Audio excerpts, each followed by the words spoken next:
let me tell you my story. Up till 3.5 years of my PhD, I had no publication. And I went into a huge depression because of the peer pressure, because of the my friends, they themselves used to ask, like, when are you trying to finish? And the person who has narrated the story to me, they said that there is something with you also which is waiting and which is huge. So you must not self-doubt. Enough encouragement that you should not settle with the less, and you should always try to achieve and aim for higher targets. And always remember that sufferings are temporary and publications are forever.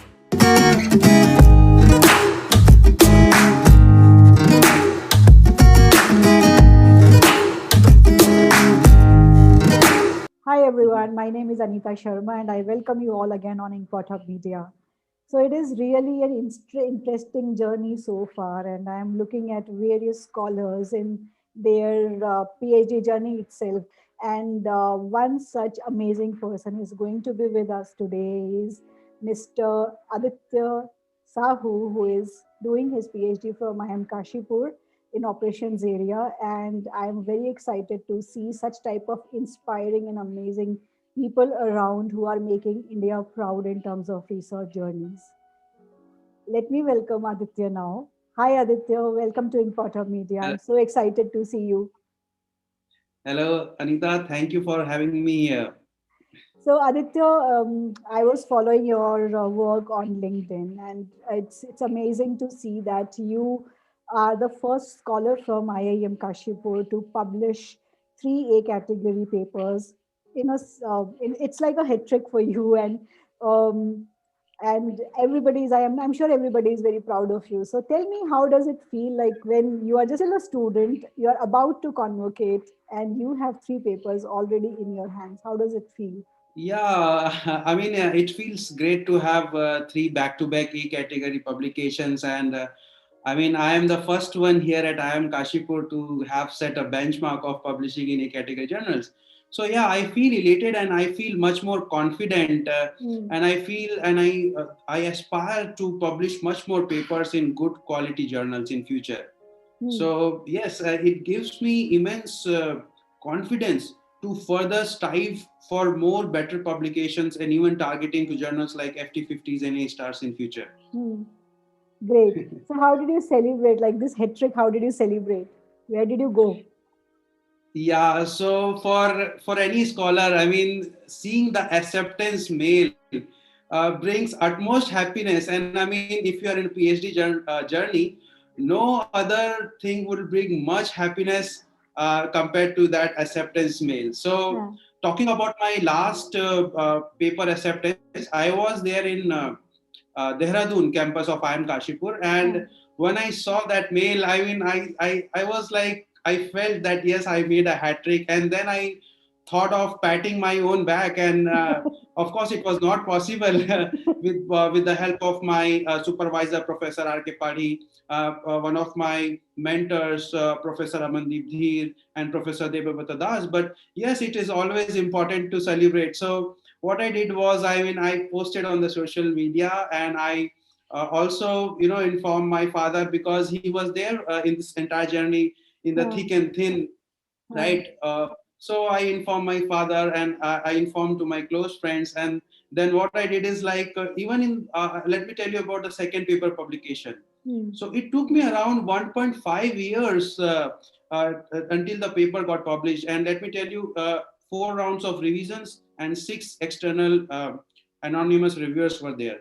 So Wow. it was a huge, stress on me myself, that yes, to see that paper finally published. Hmm. Then I treated myself with a good fine dinner at that second paper acceptance, and for third paper acceptance, I treated myself with a hot cup of coffee. I went to a cafe. I enjoyed it. Awesome. Awesome. This is So how I did uh, my that's celebration. that's amazing. Even I'm feeling like I have published three papers of by your expressions. I'm feeling those. I'm feeling that happiness in me as well.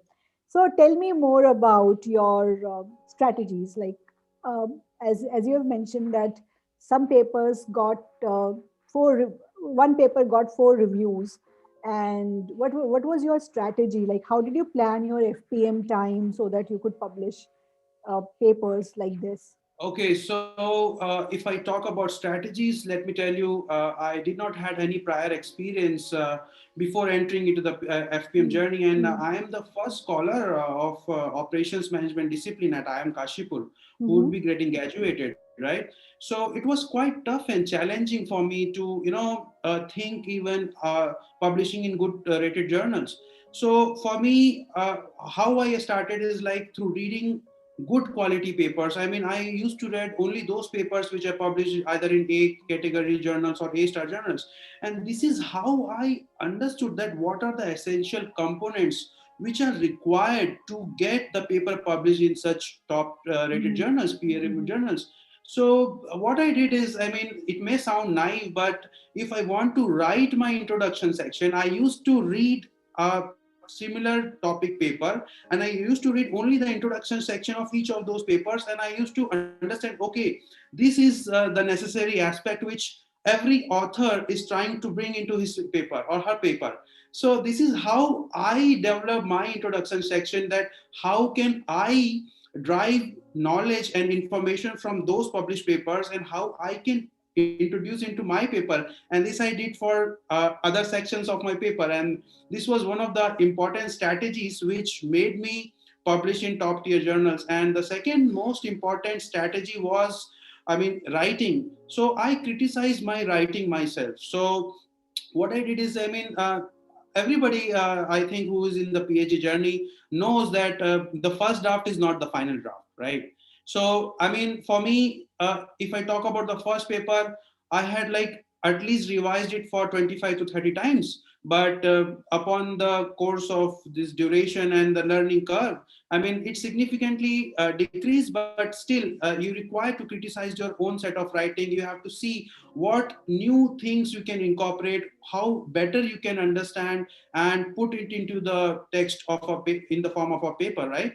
So this was the other strategy, and the third strategy was, of course, time management, because see, here in IIM, in most of the IIMs, 2 years of coursework are there. So then only a scholar enters into the full-fledged way of research, right? So I started my research journey after 2 years. So time management was very much important. So if I talk about these things, so strategies was like I used to do a Pomodoro technique. I mean, a lot of people do it, and it's quite popular. So I used to study for longer hours, and I used to sit in the library from 10 a.m. till 8 p.m. Sometimes even I worked on Saturdays as well, and I was focusing only on the research. So this was the things which I used to, apply for publishing my papers. So can I add three more attributes to these three you have shared? Yes, yes, of Yeah, course, so I please. can see immediately that it is all about tenacity, it's about perseverance, and it's about conviction which you have for your work that it is going to get through before my FPM program. So I think you have these tenacity, perseverance, and conviction as well to publish three Yeah, papers, making a hat trick, and it's amazing. So, yeah. Aditya, moving ahead, I have this question for you. It's my observation because I've seen your papers. You are in OB, so you are in the operations area, okay, operation OM area, and your papers are majorly having an overlap with psychology. Okay, so Mhm. um, do you hear these type of questions about your decision to move from core operation management area from and having an interdisciplinary work? You have been an engineer. You did your MTech from IIT, and having that core engineering background, having this overlap with psychology. How do you address this question? I mean, for me, I see, I myself, I am engineer. I did my bachelor's in engineering from electronics and telecommunication branch, and then I entered into the master's, and I did my master's at IIT Dhanbad, and my specialization was industrial engineering and management. And then finally, from techno management branch, I completely shifted into the management Mm, field, and my research is completely related to the management aspect. So.